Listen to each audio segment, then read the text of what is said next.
કે સ્નેહી પરમારની કવિતા છે સભા પાત્ર. હમણાં પરમાર સાહેબે ઉલ્લેખ કર્યો.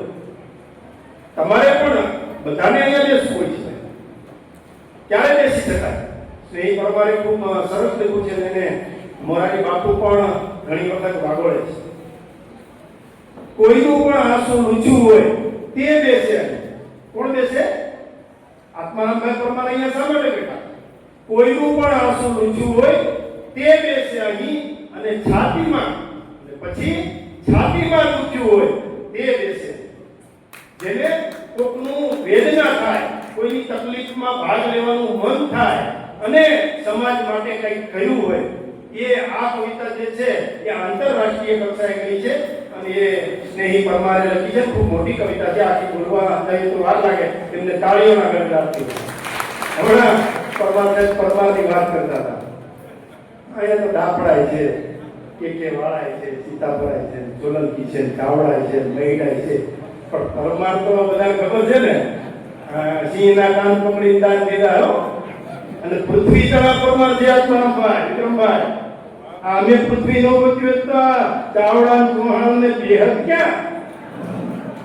એટલે પરમાર સાહેબે કીધું એટલે મારે વાત પૂરી કરી હતી. એમ પરમાર ઈ મહિલા છે, પૃથ્વી તળા પરમાર. પણ આપણા સમાજના દરેક વર્ગો ગમે તે અટકના હોય, ગમે તે સમુદાયના હોય, બધા એક જ છીએ અને સાથે બેસી કામ કરવાનું છે.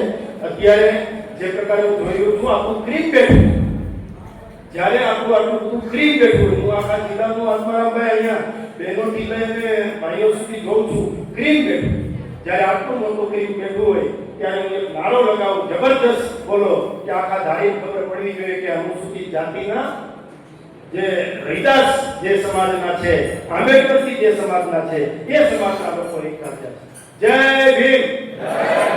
આમ ન કરે. બેનો પણ આટલી બધી છે, માવડીઓ આટલી બધી છે. મારા ભાઈ સાથે ઝઘડવું હોય ત્યારે તો જોર જોરથી બોલતી. અને અત્યારે આવું નાનો અવાજ, આટલા બધા યુવાનો બેઠા છે.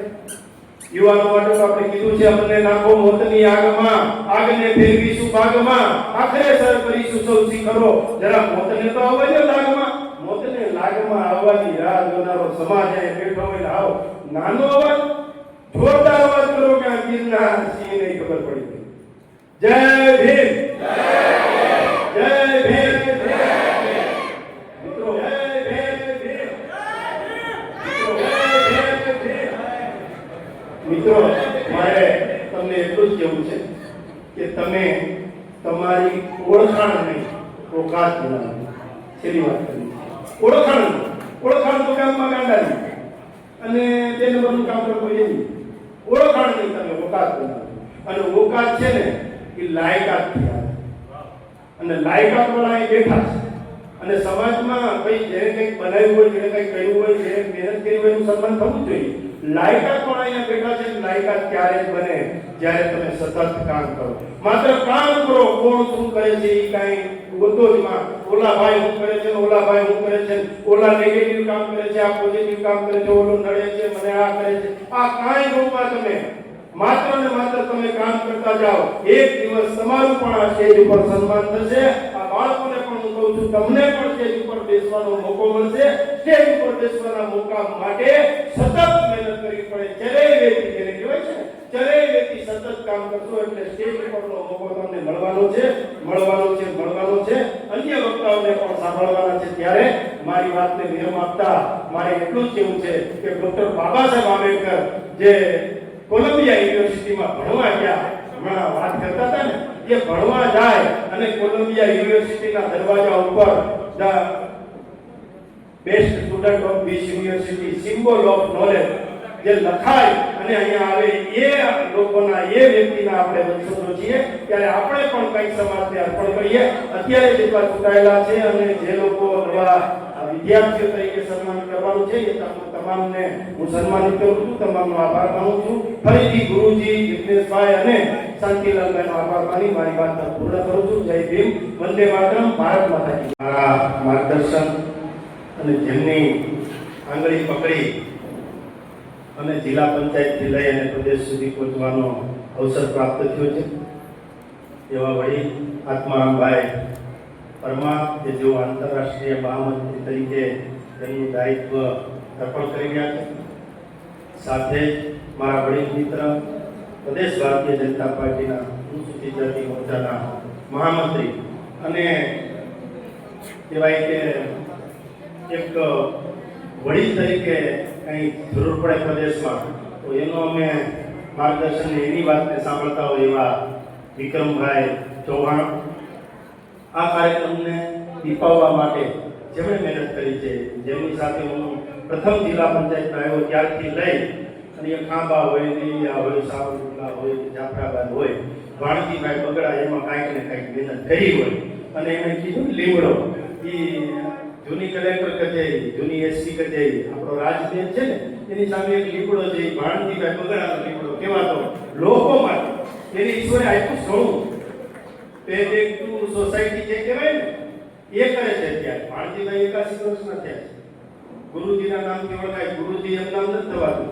અને એ નામ પાછું કઈ એના ઘરમાંથી નથી આવ્યું. આપણે બધાએ કામ એવું કરો કે જે આપણને એક નામ આપે એવું કામ કર્યું છે મારા ભાઈ અને જેમણે પરમારોને હમણાં થોડીક વાર ઊંચા લઈ લીધા અને ધારીમાં આવવું હોય એટલે શાંતિલાલ પરમારને પૂછ્યા વગર પગ ન મુકાય એવા શાંતિલાલભાઈ પરમાર.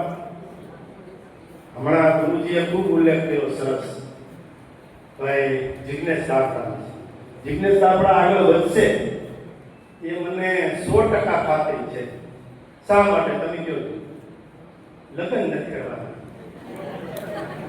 અને લગ્ન ન કરે ને સમજી જાય, લગ્ન ન કરે ને એ ખૂબ આગળ વડાપ્રધાને થાય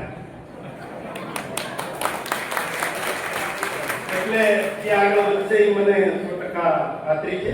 અહીંયા ચૂંટાયેલા સભ્યોનું પણ સન્માન છે. હમણાં નવી નિમણૂકો થઈ બંનેને મારે અભિનંદન આપવા છે. અમારા મુકેશભાઈ બગડા મારા નાનો ભાઈ છે, એને જિલ્લાની જવાબદારી આપી છે મોરચાની. એક વખતે એક સમયે આત્મારામભાઈ તમે પ્રમુખ હતા ત્યારે હું અહીંયા જિલ્લાનો અનુસૂચિત જાતિ મોરચાનો પ્રમુખ. એવી જ રીતે અમારા મુકેશભાઈ બગડા અને શાંતિલાલભાઈ પરમાર મહામંત્રી તરીકે જવાબદારી સંભાળવાના છે. અને એક બાબરા તાલુકો જે પાંચાળ ભૂમિ કહેવાય ત્યાંથી પ્રવીણભાઈ બધાયો પ્રવીણભાઈ દાફડા આમ તો જો કે પાંચાળ ભૂમિમાંથી આવે છે અને મહામંત્રી તરીકે આપણે પ્રદેશમાંથી અને અહીંથી નિમણૂક થઈ છે. એમને પણ તાળીઓના ગડગડાથી આ બધાને બનાવ્યું. જિલ્લા પંચાયતના સભ્યો કોણ પણ આવ્યા છે?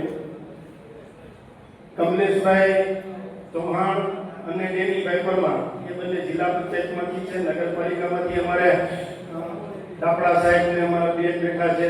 બધાના નામ લખીએ તો તાલુકા પંચાયત, જિલ્લા પંચાયત બધા ચૂંટાયા છે, એના પણ હમણાં સન્માન છે. મારે એક જ વાત કરવી છે, મૂળ 2 જ મિનિટ મારે બોલવું છે અને આત્મારામભાઈને સાંભળવા દીધા. આત્મારામભાઈને સાંભળવા એક લાભો અમે તો ખૂબ સાંભળ્યા, પણ મહેન્દ્રભાઈ ચાવડા અહીંયા બેઠા જ. આત્મારામભાઈ મહેન્દ્રભાઈ ચાવડા અને એના સહિત અમે 6 જણ ખાસ મૂળભૂત યોજના અમલીકરણના કલેક્ટરની અધ્યક્ષતાના સભ્યો છે. એ કલેક્ટરની અધ્યક્ષતાના ખાસ મૂળભૂત સમિતિના સભ્યો કોઈએ અમને બનાવ્યા હોય ને ત્યારે કોઈ મંત્રી હોય તો એનું નામ છે આત્મારામભાઈ પરમાર અને હજુ અમે એમાં છીએ અને સમાજની સેવા કરીએ છીએ. એ આત્મારામભાઈ પરમારના કારણે ઘણી બાબતોમાં સમાજના કેટલાય આખા રાજ્યમાંથી લોકો છે એને ક્યાંક ને ક્યાંક દાયિત્વ મળ્યું છે, એમણે કામ પણ કર્યું છે. આત્મારામભાઈ અત્યારે આપણે બધાની વચ્ચે છેક સુરતથી અહીંયા આવે છે એટલે સુરતથી અહીંયા આવવું એટલે એ બહુ અઘરું હોય છે. હું ગાંધીનગરથી આવ્યો તો અઘરું પડે એટલે સમાજને કંઈક આપવું છે. એમને 6 વખત ધારાસભ્ય થયા છે, વિધાનસભાના અધ્યક્ષ જે ધારાસભ્યોના પણ માર્ગદર્શન કરતા હોય એવા વિધાનસભાના અધ્યક્ષ તરીકે વિધાનસભામાં પણ એમણે અધ્યક્ષ તરીકે કામ કર્યું હોય અને આજે આપણી સાથે એક સમાજના વ્યક્તિ તરીકે બેસે છે ત્યારે એમને પણ અભિનંદન આપું છું. વાત એક જ કરી છે કે આપણે બધા નોકરીની વાત કરીએ છીએ,